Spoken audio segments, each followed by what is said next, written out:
আসসালামু আলাইকুম ভাইয়া, কেমন আছেন? আলহামদুলিল্লাহ ভাইয়া, ভালো আছি। কি অবস্থা? এই তো ভাইয়া ভালো আছি। তো কতদিন হলো কানাডাতে আসছেন? ভাইয়া, কানাডাতে আসছি আমি 18 তারিখে। আহ, 2 তারিখ পর্যন্ত আসি। এর মধ্যে বিভিন্ন ইউনিভার্সিটিতে যাচ্ছি, বিশেষ করে বাংলাদেশি স্টুডেন্ট ভাই ও বোনদের যে সকল ইউনিভার্সিটি কমফোর্ট হবে, টিউশন ফি অ্যাফোর্ডেবল থাকবে, ভিসার কোনো জটিলতা থাকবে না। এই কারণে কানাডার এই প্রান্ত থেকে ওই প্রান্তে দৌড়াচ্ছি, কথা বলতেছি, স্কলারশিপ নিয়ে তথ্য নিচ্ছি। রিজনাল কিছু স্কলারশিপ থাকে, এগুলো স্টুডেন্টদের দিতে পারবো কিনা, এসব বিষয় ইউনিভার্সিটির সাথে একটা নেগোসিয়েশন চলতেছে। আশা করি সময়গুলো কেটে যাবে। 2 তারিখ পর্যন্ত এখানে আছি, ইনশাল্লাহ 3 তারিখে বাংলাদেশে ব্যাক করবো। ইউনিভার্সিটি অফ ম্যানিটোবা আপনার কিরকম লাগছে ভাইয়া? অত্যন্ত ভালো। এর আগেও এখানে আসছিলাম, তো এত সুন্দর অপরচুনিটিসগুলাই তখন গ্রাব করতে পারিনি। এবার ইউনিভার্সিটি অফ ম্যানিটোবার সাথে খুব ক্লোজলি কথা হলো। এর আগেও অনেক বাংলাদেশি স্টুডেন্ট তোমার মতো এখানে আমি পাঠিয়েছিলাম, বাট ওগুলো ইন জেনারেল ছিল। হোপফুলি অফিসিয়ালি এখন পাঠাতে পারবো। ফান্ডিং নিয়ে ওদের ক্যাম্পাসের ডিপার্টমেন্টের হেডের সাথে কথা বললাম। অনেকগুলো এই ইউনিভার্সিটির যারা সিনিয়র প্রফেসর আছেন তাদের সাথে কথা বললাম। এখানে লাইব্রেরিগুলাই দেখলাম, জিমনেশিয়াম, সুইমিং পুল। যারা নতুন করে আসবে, যারা লাইফকে এক্সপ্লোর করতে চায়, বিশেষ করে অনেক স্টুডেন্ট আছে ফিনান্সিয়াল ক্রাইসিসে ফান্ডিং নিয়ে পড়াশোনা করতে চায়, এইসব বিষয়ে খুব ক্লোজলি আলোচনা করলাম। তো ভালো লাগছে। যখন বাংলাদেশি স্টুডেন্ট ভাই বোনদের ভালো কিছু অফার করতে পারি, অবশ্যই ভালো লাগার কথা। ভাইয়া আপনার প্রতি কৃতজ্ঞ। আপনি তো আমাকে 2023 সালে পাঠিয়েছিলেন এখানে। আমার পড়াশোনা অলমোস্ট শেষের দিকে। তো এখন যারা নতুন আসতে চাচ্ছে তারা কিভাবে অ্যাডমিশন নিতে পারে, অথবা আপনার আইডিয়াল ওভারসিজের মাধ্যমে আসলে তারা কি কি সুবিধা পাবে যদি একটু সংক্ষেপে বলেন। বাংলাদেশি আরও ছাত্র ভাই বোনেরা যারা আছে, যারা আসতে ইচ্ছুক এই ইউনিভার্সিটি অফ ম্যানিটোবাতে। কি সুন্দর একটা চমৎকার পরিবেশ। আমার পেছনে যে সাইডটা, এটা ক্যাম্পাসের একটা ব্যাক সাইড। এখানে হচ্ছে রাজহাঁসের মতো অনেকটা দেখতে, অনেকগুলো রাজহাঁস, মানে খুব সুন্দরভাবে এখানে চলাফেরা করতেছে। আসলে বাংলাদেশের ছাত্রছাত্রী ভাই বোনেরা যদি স্মার্ট এনাফ হয়, চাইলে কোনো এজেন্সি ছাড়াই নিজে নিজের ভিসা প্রসেসিং করে চলে আসতে পারে। দুঃখের বিষয় হচ্ছে যে আমাদের স্টুডেন্ট ভাই বোনেরা এই বয়সে আসার পরেও অনেক সময় আমাদের প্রতি ডিপেন্ডেন্ট হয়ে থাকে। একদম সিম্পল প্রসেস। যারা একটু স্মার্ট তারা গুগল করে ইউনিভার্সিটির ওয়েবসাইট ঢুকে দেখে নিতে পারে সে সে কোন সাবজেক্টে আসবে, তার রিকোয়ারমেন্ট কি। বেসিক, এটা কোনো রকেট সায়েন্স না। যে কোনো ব্যক্তি নিজে নিজে চাইলে আবেদন করতে পারে। যদি না পারে সেক্ষেত্রে আমরা সহযোগিতা করতে পারি। সিম্পলি একটা অ্যাপ্লিকেশন, যদি একটা স্টুডেন্ট, বেশিরভাগ স্টুডেন্ট এখানে মাস্টার্স প্রোগ্রামে আসে, মাস্টার্স প্রোগ্রামে এখানে অপরচুনিটিস বেশি। একাডেমিক রেজাল্ট, আইএলটিএস স্কোর মোটামুটিভাবে থাকলেই এখানে চলে আসা সম্ভব। যদি নিজে নিজে আবেদন করতে চায়, ইউনিভার্সিটি অ্যাপ্লিকেশন পোর্টাল আছে, ওখানে গিয়ে তার অ্যাপ্লিকেশনটা করে ফেলতে পারে। সাথে তার ডকুমেন্টেশন পাঠিয়ে দিতে হবে। অনেক অনেক ইউনিভার্সিটি ওয়েব চাই, অনেক সাবজেক্টের উপর বেস করে অনেক সময় ইভ্যালুয়েশন করতে হয় ডকুমেন্টেশনগুলাই। একটা সুন্দর এসওপি লিখতে হবে, রিকমেন্ডেশন লেটার, সিবি, আদার ডকুমেন্টেশনটা যদি স্টুডেন্ট নিজে নিজে গবেষণা করে ফাইন্ড আউট করতে পারে, নিজে নিজে আবেদন করাটা এখানে খুব সহজ। যদি না পারে আমাদের থ্রু তো চাইলে আবেদন করতে পারে। আমরা এই বিষয়ে স্টুডেন্টদেরকে খুব ক্লোজলি অ্যাডভাইস করি। খুব ক্লোজলি আমরা স্টুডেন্টদের সাথে 1 by 1 বসে তাদের কমফোর্ট জোন জেনে তাদের ইন্টারেস্টের উপর বেস করে আবেদনগুলো করে দিই। ভাই আরেকটা ব্যাপার আমি এখানে আসার পর দেখেছি, সেটা হচ্ছে এখানে প্রচুর বাংলাদেশি ছাত্রছাত্রী আছে যারা প্রথমে এই ইউনিভার্সিটি অফ ম্যানিটোবার আন্ডার একটা কলেজ আছে, আইসিএম বলে, ইন্টারন্যাশনাল কলেজ অফ ম্যানিটোবা। তো এই কলেজে তারা আসে এবং এই কলেজ থেকে তারা পরবর্তীতে আবার ইউনিভার্সিটিতে অ্যাডমিশন নেয়। তো আমি তাদের উদ্দেশ্যে আপনাকে কিছু বলতে চাচ্ছি, যারা প্রথমে কলেজে আসতে চায়, পরে তারা সেই কলেজে কিছুদিন পড়াশোনা করার পরে আবার এই ইউনিভার্সিটিতে ভর্তির সুযোগ পায়। বিষয়টা খুব সহজ। যেহেতু একটা ইউনিভার্সিটি, এটা ওয়ার্ল্ড টপ র্যাঙ্ক ইউনিভার্সিটির মধ্যে একটা ইউনিভার্সিটি হলো ইউনিভার্সিটি অফ ম্যানিটোবা। এখানে চান্স পাওয়াটা অনেকের ক্ষেত্রে খুব কঠিন হতে পারে। যাদের ভালো আইএলটিএস স্কোর নাই, যাদের একাডেমিক রেজাল্ট ভালো নাই, তারা সরাসরি এখানে চান্স পায় না। বিশেষ করে ব্যাচেলারে যারা আবেদন করবে তাদের জন্য বেস্ট হচ্ছে এই ইউনিভার্সিটি অফ ম্যানিটোবার আন্ডারে যে কলেজগুলো আছে ওই কলেজে আবেদন করা। সেক্ষেত্রে রিকোয়ারমেন্ট ফুলফিল করতে না পারলেও ইউনিভার্সিটিটা কলেজেরটা কিন্তু ইজিলি পাচ্ছে। কলেজের বেলায় কিন্তু আইএলটিএস 6 হলেই হয়ে যাচ্ছে। যারা আন্ডার গ্র্যাজুয়েটে আসবে বা যাদের ফিনান্সিয়ালি প্রবলেম আছে, ইউনিভার্সিটির অবভিয়াসলি টিউশন ফিসটা একটু বেশি। যারা কম খরচে আসতে চায় তারা দেখা যায় ওই ইউনিভার্সিটির আন্ডারে তাদের যেই অ্যাফিলিয়েট কলেজগুলো আছে ওই কলেজে অ্যাডমিশন নিয়ে রিকোয়ারমেন্ট কম, যেহেতু তাদের ওই অ্যাডমিশন রিকোয়ারমেন্টটা ফুলফিল আপ করে চলে আসে। ফিনান্সিয়ালি যাদের প্রবলেম আছে তারা প্রথমে 1-2টা বছর কলেজে কমপ্লিট করার পরে তাদের লাস্ট ইয়ারে বা সেকেন্ড ইয়ার বা থার্ড ইয়ারে সুবিধা মতো কমফোর্ট জোনে থেকে ট্রান্সফার করে end of the day university of ম্যানিটোবাতে ট্রান্সফার নিয়ে নেয়। দেন ব্যাচেলারটা যখন কমপ্লিট হবে সার্টিফিকেটটা কিন্তু ইউনিভার্সিটি অফ ম্যানিটোবাই তাকে দিবে, তখন কিন্তু তার ফুল ব্যাচেলার প্রোগ্রামটাই ইউনিভার্সিটি অফ ম্যানিটোবা আর থেকে সার্টিফিকেট পাচ্ছে। আর এইটা ফিনান্সিয়ালি প্রবলেম যাদের না আছে তারা সরাসরি ইউনিভার্সিটিতে আসতে পারে। যাদের ফিনান্সিয়ালি কোনো প্রবলেম থাকবে তারা বা যাদের রিকোয়ারমেন্ট ফুলফিল আপ করতে পারবে না তারা চাইলে ইউনিভার্সিটি অফ ম্যানিটোবার আন্ডারে যে কলেজগুলো আছে এখানে অ্যাডমিশন নিয়ে দেন ট্রান্সফার করে ইউনিভার্সিটি অফ ম্যানিটোবাতে চলে আসতে পারে। আরেকটা ব্যাপার হচ্ছে ভাই, আসলে বছরে দুটো সময় এই ইউনিভার্সিটিগুলো অ্যাডমিশন নেয়। একটা হচ্ছে জানুয়ারি, রাইট, যেটাকে আমরা উইন্টার সেমিস্টার বলি, আর একটা হচ্ছে সেপ্টেম্বর, এটাকে আমরা ফল সেমিস্টার বলি। আসলে একজন ছাত্রছাত্রী যখন ফল সেমিস্টারে আসবে তখন কখন থেকে তারা আসলে প্রিপারেশন নেওয়া উচিত? আসলে এখানে বছরে 2টা সেমিস্টার, যেটা ফল এবং উইন্টার, যেটা অলরেডি তুমি মেনশন করে দিলা, জানুয়ারি সেমিস্টার এবং সেপ্টেম্বর সেমিস্টার, এই দুইটি হচ্ছে মেইন সেমিস্টার এখানে। তো মূল বিষয় হচ্ছে এখন আমি যদি ধরি বাংলাদেশে এই সময়টা আপকামিং সেমিস্টার হচ্ছে জানুয়ারি। এখন যাদের একাডেমিক রেজাল্ট ঠিক আছে, যাদের আইএলটিএস রেডি আছে, যাদের ভিসা আবেদন করার জন্য ব্যাংক স্টেটমেন্ট ঠিক আছে, ফিনান্সিয়াল ডকুমেন্টের সাথে সাপোর্টিং যে ডকুমেন্টেশনগুলাই স্পন্সরের কাগজপত্র যাদের ঠিক আছে, তারা চাইলে এই সেমিস্টারই ধরতে পারবে।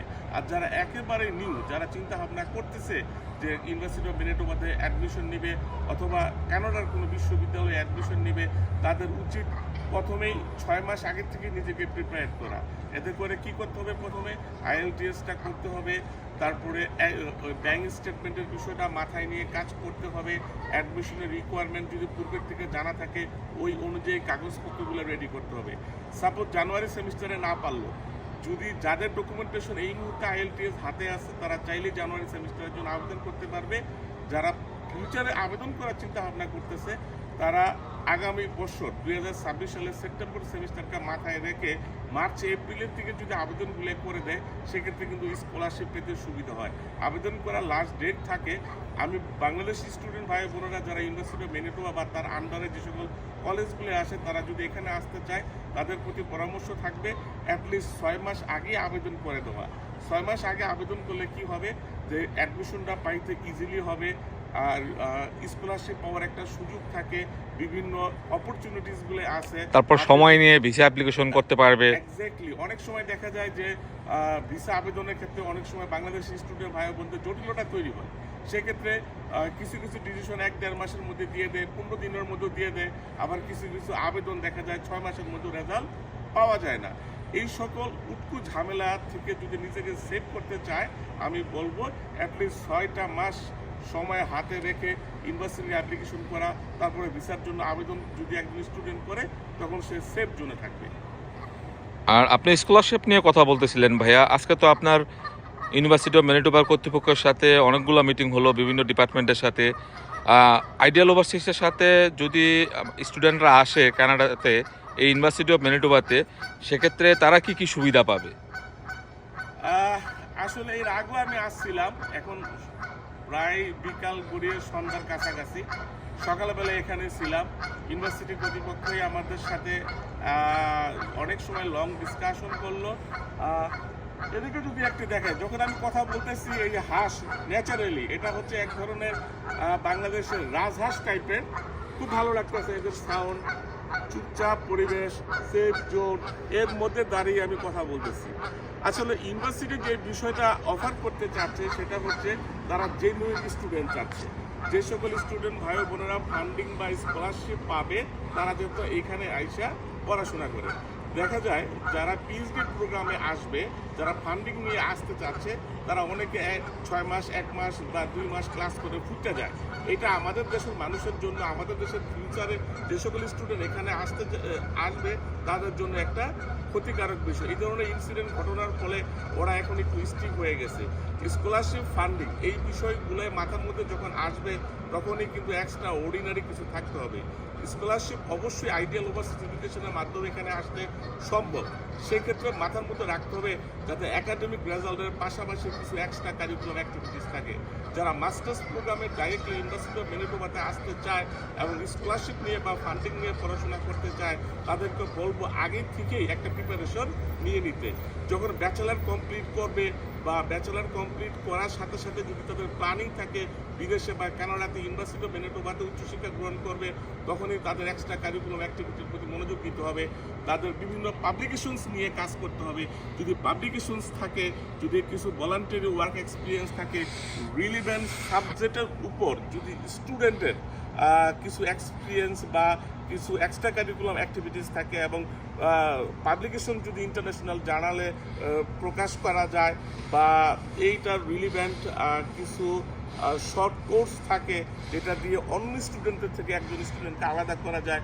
প্রফেসরের সাথে যখন নাকি স্কলারশিপ নিয়ে স্টুডেন্টের ইন্টারভিউ হবে ওই সময় যদি স্টুডেন্ট কেন তার স্কলারশিপটা দরকার, কেন বা তার ফান্ডিংটা দরকার, এইসব বিষয় যদি ব্যাখ্যা করতে পারে তাহলে কিন্তু ইজিলি পাওয়া যায়। মোট কথা হচ্ছে ইউনিভার্সিটি অফ ম্যানিটোবার হাতে ফান্ডিং দেওয়ার মতো, স্কলারশিপ দেওয়ার মতো পয়সা আছে, কিন্তু নেওয়ার মতো যে কোয়ালিটিফুল স্টুডেন্ট দরকার এই স্টুডেন্টের অভাব। বাংলাদেশি স্টুডেন্ট ভাই বোনদের উদ্দেশ্যে আমি বলতে চাই যারা স্কলারশিপ নিয়ে পড়াশোনা করতে চান তারা পূর্বের থেকে প্রিপারেশন নেবেন যাতে তাদের সিভিটা একটু ওয়েট হয়। সাথে এক্সট্রা কারিকুলাম অ্যাক্টিভিটিস স্কুলে থাকতে হবে, ভলান্টারি ওয়ার্ক থাকতে হবে, পাবলিকেশনস থাকতে হবে, সোসাইটির জন্য আপনার কন্ট্রিবিউশন থাকতে হবে। এগুলাই থাকলে ফান্ডিং পাওয়াটা অনেক সহজ হয়ে যাবে। ভাইয়া শেষ প্রশ্ন, এখন অনেকেই বলে যে কানাডায় আসার ভিসা রেশিও কমে গেছে। আসলে আমি ব্যক্তিগতভাবে মনে করি ভিসা রেশিও কমে নাই, বরঞ্চ আসলে ছাত্রছাত্রীরা যদি সঠিক নির্দেশনা পায়, তাদের ডকুমেন্টসগুলো যদি সঠিক থাকে, যদি আইএলটিএসের রেজাল্ট ভালো থাকে, এখনও এখানে প্রতি বছর প্রচুর স্টুডেন্ট আসতেছে বিভিন্ন দেশ থেকে। সেক্ষেত্রে বাংলাদেশি ছাত্রছাত্রীদের প্রতি আপনার শেষ উপদেশ কি ভাইয়া? এটাই শেষ প্রশ্ন আপনার কাছে। আসলে কিভাবে এটা ব্যাখ্যা করব ওপেনলি, তো মূল কথা হচ্ছে বাঙালি জাতি আমরা সবসময় শর্টকাট রাস্তা খুঁজি, চুরি কিভাবে করা যায় সেই চিন্তা ভাবনা করি। রিসেন্টলি ভিসা কম যাওয়ার মূল কারণই হচ্ছে আমরা যারা বাঙালিরা মিথ্যা কথা বলি, যারা বাঙালিরা আমরা যারা আছি বা আমাদের পার্শ্ববর্তী অনেক কান্ট্রিরা আছে ফলস ডকুমেন্টেশন দিয়ে যখন ধরা খাবে, মিথ্যা কথা বলবে এবং এইগুলোই যখন কানাডিয়ান ইমিগ্রেশনের হাতে থাকবে অবভিয়াসলি ভিসার রেশিওটা কমে যাবে। ভিসা তাদের ভিসায় রিফিউজ হবে যাদের ডকুমেন্টেশনের সমস্যা আছে, যাদের একাডেমিক সার্টিফিকেটের সমস্যা আছে, যাদের স্পন্সরের সমস্যা আছে, যাদের প্রপার ব্যাংক স্টেটমেন্ট নাই, যারা সোর্স অফ ফান্ড দেখাতে পারছে না। যে সকল স্টুডেন্ট জেনুইন, যাদের ইন্টেনশন জেনুইন, যাদের কোয়ালিফিকেশন আছে, যাদের ডকুমেন্টেশন সঠিক আছে, আমার মনে হয় না তাদের ভিসা রিফিউজ হয়। আমি দেখেছি আমার এর সাথে অনেক স্টুডেন্ট ভাই বোনেরা আছে যে তারা ইন্টেনশন ঠিক আছে, পড়াশোনা করতে চায়, তাদের ভিসা কিন্তু আমি রিফিউজ হইতে দেখি নাই, বা রিফিউজ হলেও সেকেন্ড টাইম যখন জমা দেয় তখন কিন্তু তাদের ভিসাগুলো হয়ে যায়। তো ভিসা আবেদন করার পূর্বে মাথার মধ্যে রাখতে হবে ভিসার রেশিও বলতে কোনো কিছু নাই। ভিসা হইলে 100%, না হইলে কিন্তু 0%। এখানে 50% হবে, 50% হবে না, এটা দিয়ে কিন্তু স্টুডেন্টের কোনো কাজে আসবে না। ভিসার বিষয়টা একটু সেনসিটিভ। যখন আবেদন করব তখন বিষয়টা বোঝাতে হবে যে আমি কানাডাতে যেতে চাই শুধু পড়াশোনা করার জন্য এবং কানাডাতে পড়াশোনা করার মতো অর্থনৈতিক সক্ষমতা আছে, আমি একজন জেনুইন স্টুডেন্ট, কানাডা থেকে পড়াশোনা করে আমি বাংলাদেশে ফেরত আসবো। এই যে থিমটা, এই থিমটা মাথায় রেখে যদি একটা স্টুডেন্ট নিজের ডকুমেন্টেশন সাবমিট করতে পারে, অ্যাপ্লিকেশন ফর্মটা যদি প্রপারলি করতে পারে, তাহলে কিন্তু ভিসা রিজেকশনের হাত থেকে আমাদের স্টুডেন্ট ভাই বোনেরা বেঁচে যায়, তাদের মূল্যবান টাকা এবং সময় নষ্ট হয় না। ধন্যবাদ ভাইয়া আপনাকে। আশা করি বাংলাদেশি ছাত্র ভাই বোনেরা আপনারা অনেক উপকৃত হবেন এই ইনফরমেশন। ভাইয়া এইমাত্র যে ইনফরমেশনগুলি শেয়ার করলো, যদি আপনারা কানাডা এবং ইউনিভার্সিটি অফ ম্যানিটোবাতে আসতে চান তাহলে এই সঠিক পরামর্শ এবং সঠিকভাবে ভিসা অ্যাপ্লিকেশন করাটা খুবই জরুরি। আশা করি ভাইয়ার থ্রুতে, আইডিয়াল ওভারসিজের থ্রুতে আপনারা অ্যাপ্লিকেশন করে আসলে কিছুটা হলেও আপনারা উপকৃত হবেন। ধন্যবাদ ভাইয়া আপনাকে। থ্যাংক ইউ ভাইয়া, আবার ইনশাল্লাহ আসবো, দেখা হবে আপনাদের ওকে ভাইয়া, আল্লাহ হাফেজ।